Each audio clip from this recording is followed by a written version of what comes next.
이러한 그 사태 오기까지 북한의 실체, 유도, 전략을 경시하면서 낭만적인 대북 정책을 해온 결과다. 이렇게 이제 생각을 하고, 그동안에 우리는 그 체제 경쟁에서 완성을 거두었다고 안이하게 대응하는 동안 북한은 생존 전략을 핵무기 개발 통해서 추구해가지고 이제는 이것이 역전되는 단계에 와 있다. 그래서 제가 그 조지 프리드만이 다른 데서 쓴 북한 정권의 3대 생존 전략이라는 개념을 내세우는데, 제가 이걸 가만히 생각을 해보니까 이게 의미가 있다.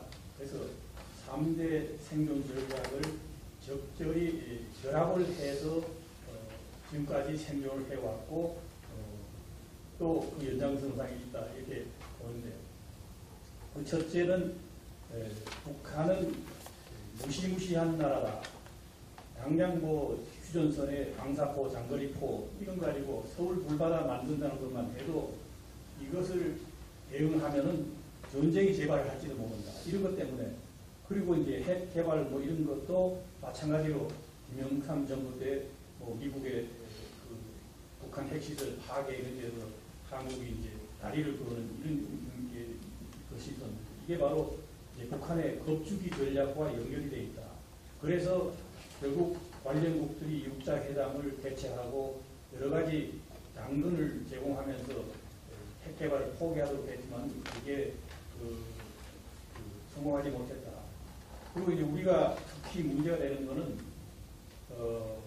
북한이 항상 군사적으로 또 핵 개발에 몰두하고 있음에도 불구하고 성급한 북한 동대론에 빠져서, 특히 그 빠져있거나 핵비 정책을 통해서 북한을 개방과 개혁으로 유도하겠다면서 막대한 이제 지원을 했는데, 그것이 오히려 북한을 살려주는 결과가 됐다.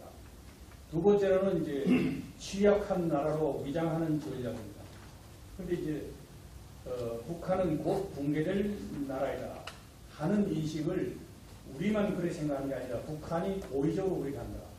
압록강, 두만강 이게 상당히 큰 강이고, 그게 그 탈출할 수 있는 통로가 한정되어 있고, 북한이 군사력도 많고 여러 가지 통제 수단이 있는데, 많은 사람들이 북한을 탈출해서 한국까지 몇만 명이 온다. 그리고 뭐 북한에 여러 가지 어려움이 있으면, 북한은 굉장히 그 주체 사상이 강하고 자존심을 중시하는 나라인데, 뭐 자꾸 원조해달라고 하면 계속해서 이런 것을 고의적으로 자기들이 약하다는 것을 이렇게 과장해왔다. 이런 것이 그들의 생존 전략이다. 그래서 우리 쪽에서는 북한은 전쟁할 의지도 능력도 없고 핵무기를 개발할 의도도 능력도 없다. 이렇게 오판하면서 우리가 그들의 무리한 요구에 응해받지 않는다. 세 번째로는 예측 불가능한 나라로 포장한다. 도대체 북한하고 여러 가지 약속을 하고 합의하고 뭐 해도 그걸 파기해버리고 하니까, 그러면 북한에 대응하는데 일관성 있는 확고한 대북 정책을 마련하기가 굉장히 어렵게 만든다. 타겟도 계속 바뀌니까 이것이 생존 전략이다 이거죠.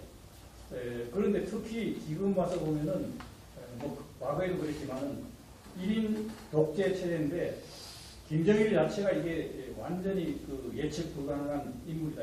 성격이나 뭐 여러 가지 이유에서 그래서 이런 세 가지 요인이 합쳐져 왔는데, 문제는 북한이 이렇게 취약하고 예측 불가능하게 보이는 것은 어려운 일이 아니지만은 위험스러운 존재로 계속 보이는 것은, 이거는 또 말하자면 외부의 어떤 그 응징을 가져올 위험이 있기 때문에 이것이 이제 그 북한 생존력에 확실히 오른 건 아니다.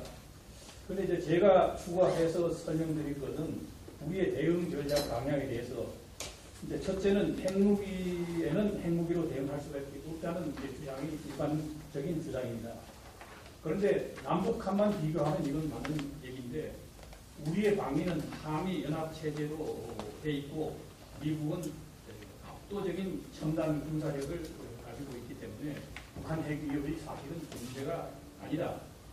그러면 북한이 LA나 뭐 뉴욕을 위협을 하게 되면 그럼 뭐 어떻게 할 거냐? 미국이 또뭐 한국을 포기할 거 아니냐? 이런 얘기를 하지만은 이렇게 되면은 일본까지도 포기한다는 인상을 주기 때문에 일본은 미국의 아시아 전략, 동북아 전략에서 핵심입니다. 지금 중국을 견제하는 것이 최고 전략이 되기 때문에 일본을 봐서라도 한국을 가볍게 다룰 수 없다는 것이 국제정치적인 판단입니다.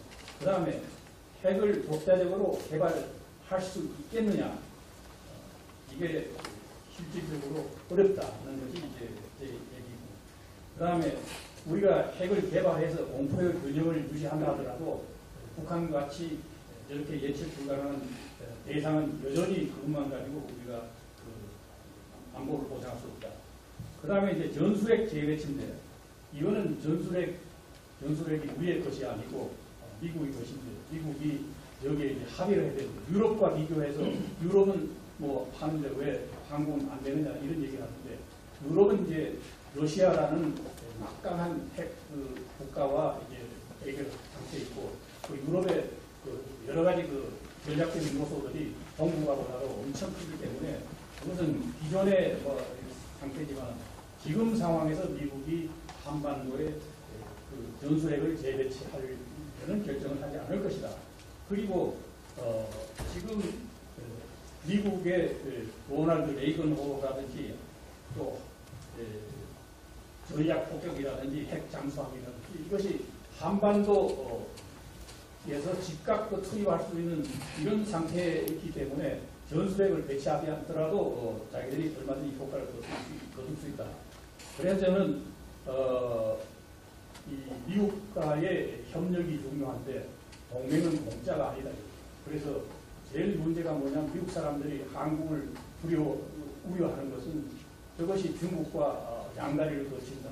정권이 바뀌면 이게 어떻게 될지 모릅니다. 이런 그 불신을 주고 있기 때문에 여기서 이제 확실하게 우리의 생존과 관련해서 한미동맹을 붙잡지 않으면 안 되고 그래서 우리가 여러 가지 면에서 미국의 안보와 미국의 국익에 다른 측면에서 기여할 수 있는 각오가 돼 있지 않으면 안 된다.